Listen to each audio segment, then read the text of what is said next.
Starbucks yan ah. Grabe siya si Mama. Grabe yun ah. Starbucks. Mahal niya Vice President, huwag ka po mag-alala. Andito po kami para suportahan ka sa anumang laban mo. Yung mga paninira sa'yo, huwag mo nang intindihin, may stress ka lang, tuloy lang ang laban. Nandito lang kami, mahal na mahal ka namin. Oh, yun. Mindanao, taga-Baluarte mo to! Yan. Tagum!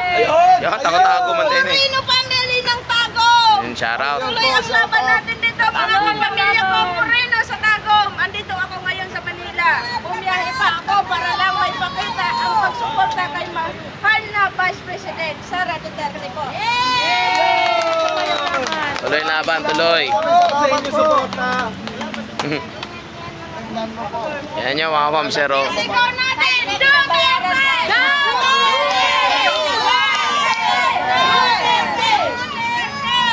Ah, si Kuya, oh. Okay na yan, huwag na yan. Oh. At least alam nila na hindi talaga pa ito mga tao na nandito, di po ba? Ay, maganda dun. Alam po nila na hindi bayaran yung mga nandito. Paninira yan. Paninira yun eh, di ba? Mahanap ng shield. Oo. Kalaban. Ang ano kasi doon, na kaya medyo umainit to si 167. Kasi paulit-ulit yung tanong eh. Sinabihan na ang di bayad eh. Walang ano yan.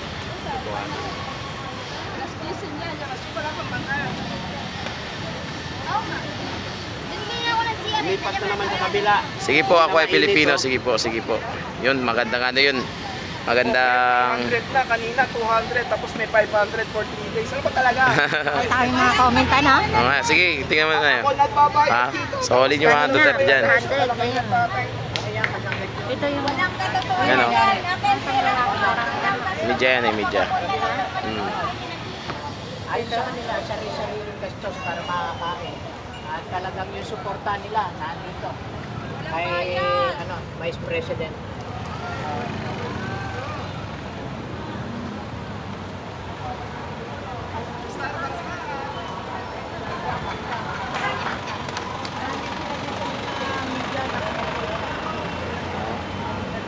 Talaga, di namin kayo tatantanan. Yun yung di, nakakaano dun, boss Nelson, nakakaano dun. Naririnig ko kasi siya nag-interview. Oo. Ang tinatanong niya, tawag dito, voluntaryo po ba kayo pumunta dito? Sabi ni nanay, oo, voluntaryo kami pumunta dito. Oo. Sabi niya, hindi po kayo bayad.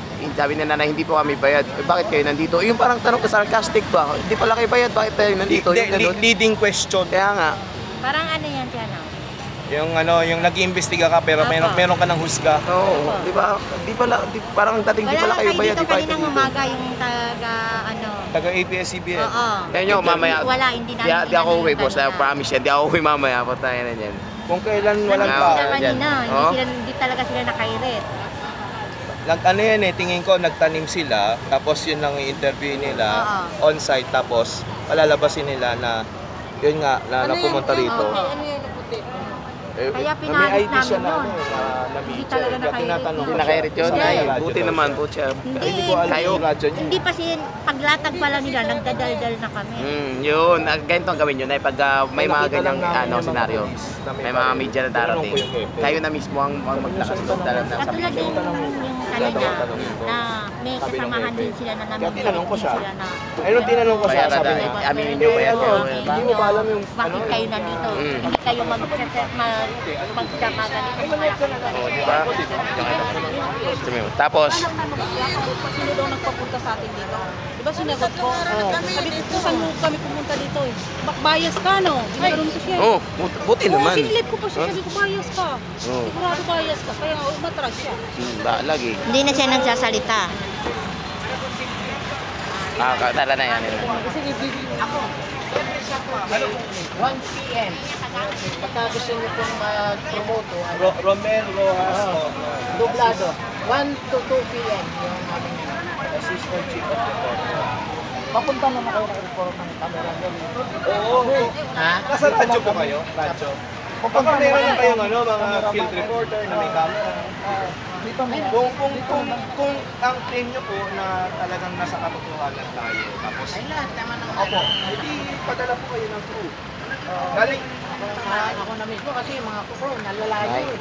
Kasi ang DWBL, malakas sa probinsya. Oo. Sa probinsya siya malakas. Alam naman natin na ayaw namin pumunta sa mga ibang dito lang O sir, ito pagpasensyaan nyo na po kasi kami, mga vlogger, mga DDS vlogger, kung medyo mainit yung ano natin kanina kasi alam nyo naman. Problema, sanay tayo dyan. Kaya nga po, alam nyo naman ang mga balita ngayon, di po ba? Alam nyo naman, kayo na po mismo nakasabi sa amin, hindi nyo pa napanood sa TV, di po ba? Sana pagpasensyaan nyo na kung meron talaga mga ganyang senaryo.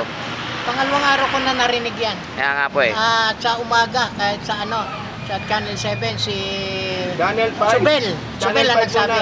Kahapon Channel 5. Kaya ngayon, daw. Tapos nung hapon, Channel 7. Opo, kaya ngayon bilang kaming mga supporters na vlogger ni Tatay Digong, no? Kami mga supporters din ng vlogger ni Tatay Digong, gagawin lang din namin ang ano namin, trabaho namin para suportahan at protektahan ng Gaya niyan, mga Duterte. gaya niyan, kami vlogger kami, wala kaming equipment para mag-edit ng video. Ganito rin lang ginagamit Oo, na. ang dinideliver natin, raw material. Yung puro katotohanan. Walang splice material, raw material. Kaya nga po kapag nag-ano kami balita, live talaga. Para makita talaga walang cut. Saan kayo nagbabato ng balita? Sa buong mundo, sir, pinapanood. Sa Facebook lang. YouTube, Facebook, YouTube, TikTok. X. Sino nag-edit sa inyo sa... Wala po, live po sa, wala tong cut sir. Edit. Dire-diretso. Talagang realidad lang. Kaya ito pinapanood ng ating mga Tapos- kababayan sa mga, lalo na yung mga OFW at saka mga Pilipino sa ibang Siyempre, bansa. kailangan alam nila nangyayari Hindi na sila nanonood sa mainstream media kasi puro kasi ni Manigang tao. Tapos puros edited. Edited. Tapos Ito puro walang splice. Walang Ano yung, katotohanan kasi. yung video na 1 hour, splice nila to 10 seconds, tapos alalabas Bibigyan nila ng maling conclusion. Ayan. Tama sila ng kwento in 10 seconds. Kaya sanay naman na tayo dyan, talagang ganyan. Kaya sir, pasensya na Kaya kanina. nung nagkakausap tayo Kaya kanina, yung kasi, Kala nyo sa ako. hindi kasi nagtatanong kayo, nag-interview kayo, di ba? So nung tinanong, kasi hindi namin alam eh, kaya tinanong namin sa inyo. Yung sinagot nyo sa akin, parang sagot din ng mga mainstream media eh.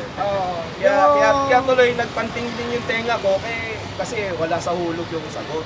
Kaya nung tinanong nyo ako, taga saan ka Tayo ba? na sagot mo, nasa Pilipinas eh. Hindi professional yung sagot eh.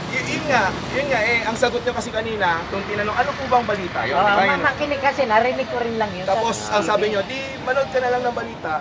So medyo Hindi masakit kasi, sa tenga. hindi kasi pwede tayo magbigay kasi narinig lang din natin. Mahirap yung hearsay lang. Oo. Di ba? Kasi- Sa katotohanan tayo eh. Oo, Hindi dapat naman tayo pwedeng magbabalita magsabi sila. ng mali. may isang kaya na yung Vlogger po ba kayo sir? O sa... Angkor ako sana. DWBL. Okay. mayroon isa kanina dito. Kilala niyo po ba yan, Guapitong Tambay, sir? Kilala niyo ba yan, sir, Guapitong Tambay? Yung mga kilala dyan. Yes po, Ma'am Liza, kalma lang kami dito.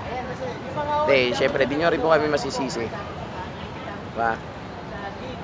Kasi, alam nyo naman, spy yan. Guapitong Tambay, kilala nyo ba yan? Pakisagot nga po, sir.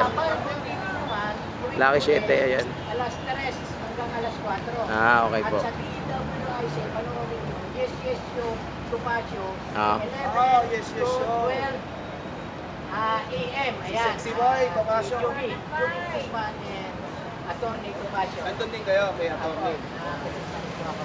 Pero minsan-minsan lang ako pupunta ron. Nagiging guest nila.